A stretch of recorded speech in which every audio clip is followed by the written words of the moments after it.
Welcome back to another session Beyond the Bell with Dr. Javier Montañez, your superintendent here in the Providence Public School. As you may or may not know, this week we're observing the National School Social Workers Week, a very vital group of individuals who are very important in the work that we do, and not only in our schools, outside our schools, in the community. They speak for the unheard. They support and break down barriers that our students face. Today, you will hear from such a person who has over 20 plus years in working with our community and what it means to be a school social worker and beyond. These individuals break down those barriers that we face. They build up social emotional. They break down making sure that our students have outside of school home security, food insecurity, social emotional supports. What else can they do? So with me today, I have Elisy Blanco Mercado, who's a school social worker, who will have a little conversation on her experience in the Providence Public School and as a school social worker. So help me give a big round of applause for Ms. Mercado. Woo! Welcome. Thank you. I'm glad happy to be here. So tell me, how long you've been in Providence Public Schools now? As a social worker, I've been in Providence for 11 years. So 11 years, and before that? Well, as a student, and lifelong resident pretty much, I came to the States at age 7 and have worked, have lived and attended Providence schools since that time. Is your entire career in Providence, or did you work somewhere else? Before Providence, as a school social worker, I worked in East Providence, and before that, I worked at Tides Family Services in their therapeutic school. So you have a background and the knowledge to continue to support our students. That's Absolutely. Great. I have a question for you. My question is, why school social worker? What inspired you to become a school social worker, and what continues to drive you? Yeah, well, interesting enough. School social work wasn't like a thing. I didn't know it was a thing. It's a thing. It's a thing, right? Now it's a thing. It's an important thing. Right. It's a vital part of the thing. Thank you. I love that. Yes. And I feel absolutely fortunate to have found a career path that aligns with my purpose, what I believe to be my purpose. But really what inspired me was to be the person that children and families can come to in schools that can help them navigate the social system, social service system, that can help students have someone to talk to in schools when things become difficult, because they often do. As coming from an immigrant family, we had folks in schools that supported us. Was the teachers. They embraced our family. They connected with my parents, my grandmother, my aunts and uncles. We were a clan of like 10 that came in within a span of a year and a half to the States. And the teachers that helped us, I still remember their names. I think I was like 9 years old. Wow. At 8 years old at the point that I entered school. And so I think that's what inspired me to work in schools. Schools were always like a safe place for me. I like to learn. And so I think just being that person for other people is. And I want everyone to understand one thing, that we're speaking with Ms. Mercado today, but this goes out to all our school social workers, who are the voices for the unheard, who are the shoulders for those students who need support, who are the shoulders for the families who need support. And outside of the school district, in public, in our communities, these individuals deserve to be recognized. Even though they fly under the radar, usually they do their work out of sight, out of mind. People don't understand the work they do behind the scene, but they're so vital to the work that we do and the growth of our students and the growth of our community. I want to say thank you and all the school social workers out there, because this job would only be that much harder without you. So I just want everyone to make sure that they acknowledge all the school social workers, not only here in Providence, yes, Providence, home, but around the world, because these amazing people do amazing work behind the scene and rarely get recognized. So I want to say thank you for that. So let me ask you a question.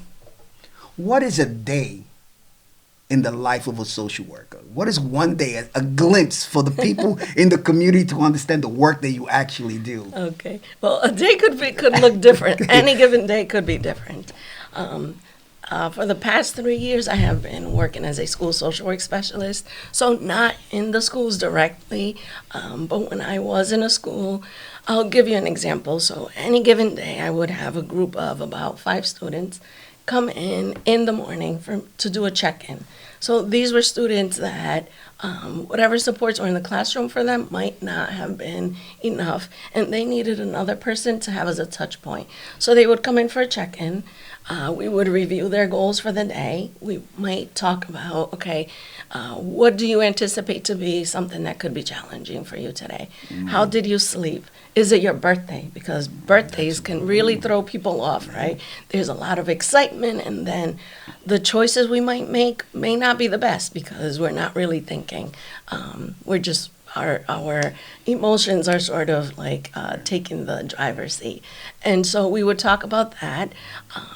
Then I might have a parent that needs to talk about a difficulty that they're having with their child, or telling me, hey, listen, this happened before they went into school, so you can expect it to be a tough day. I can see how that could be very important information to Absolutely. have for when students walk into the classroom or walk into the building and not knowing what happened the night before or what happened that morning. Yeah. That can be an easy trigger for an individual. Yeah, and so if a student comes in and is already sort of having these things that they're carrying, right, anxieties, and so there may be, a student that might be having a meltdown, so I'll have to go and support that student if their teacher isn't able to support them.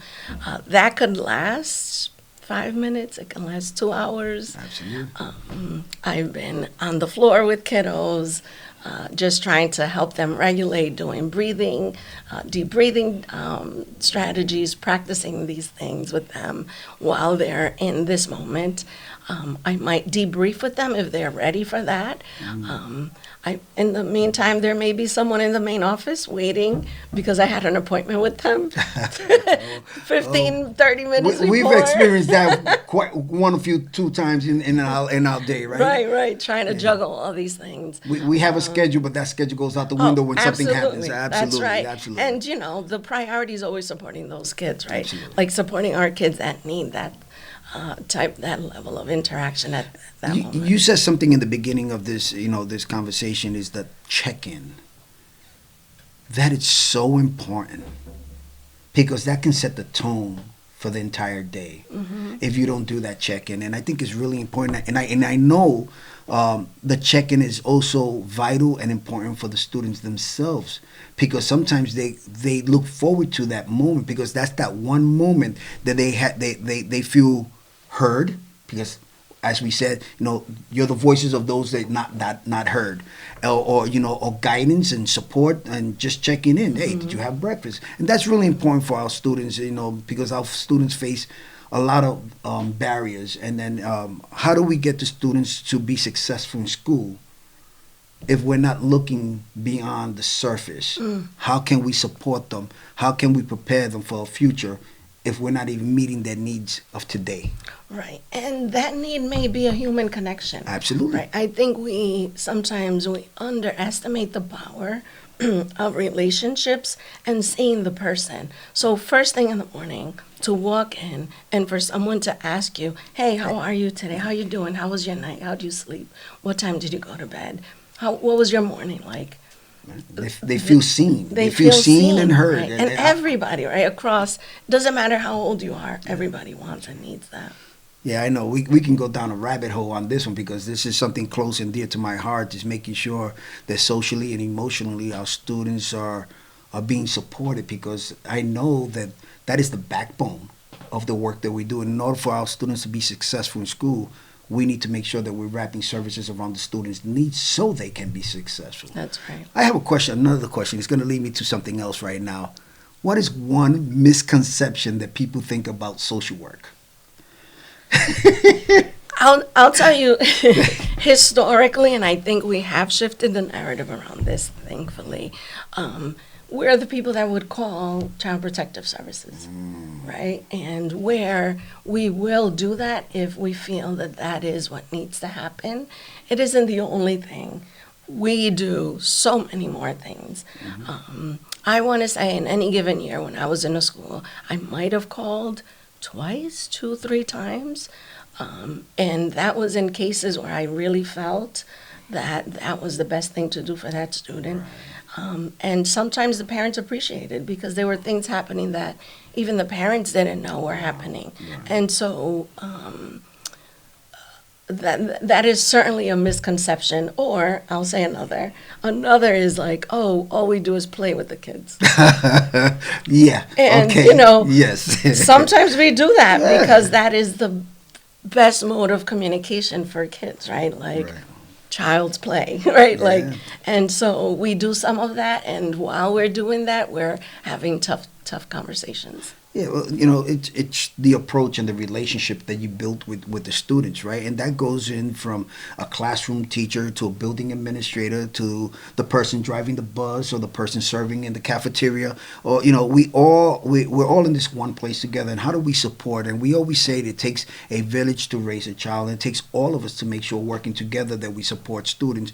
And sometimes it's that simple, good morning, That's hello, right. I see you, that can change someone's day. Yes. And I'm not just speaking about students. Adults need that as well. Absolutely. So that's really something important that we need to look at. And I have one more question for you is, what is something that building administrators, teachers, parents can do to support the work that all our school social workers do? I think in terms of administrators, I would say being familiar with what the role of a school social worker is.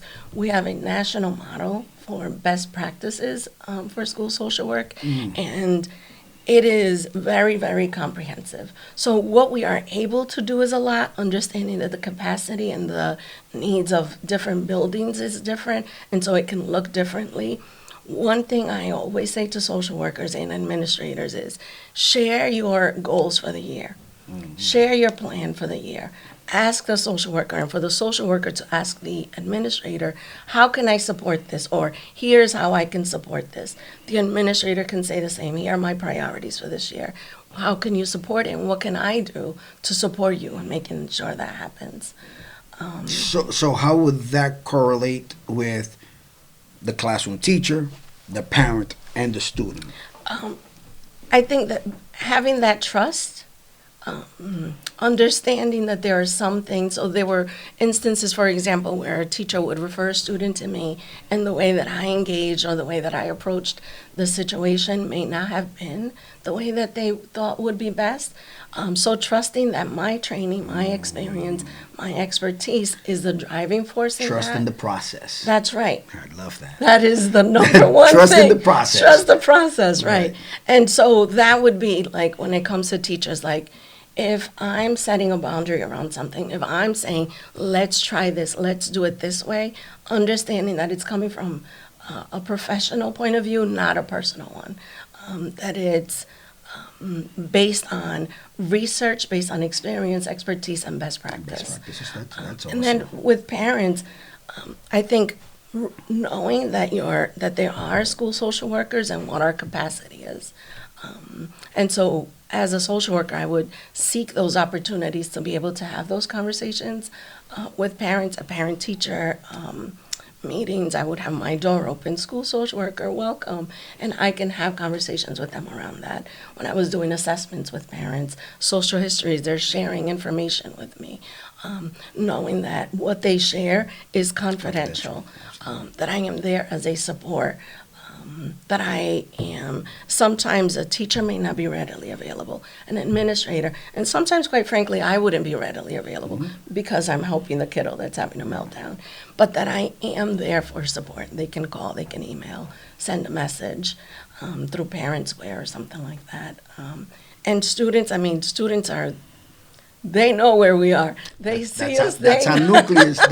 That's why we do what we do. That's right. Everything that we do should always focus around our students and student impact and student outcome. So that's really important for me. Absolutely. And the students, I think, at least in elementary school, middle school, they see us, they know.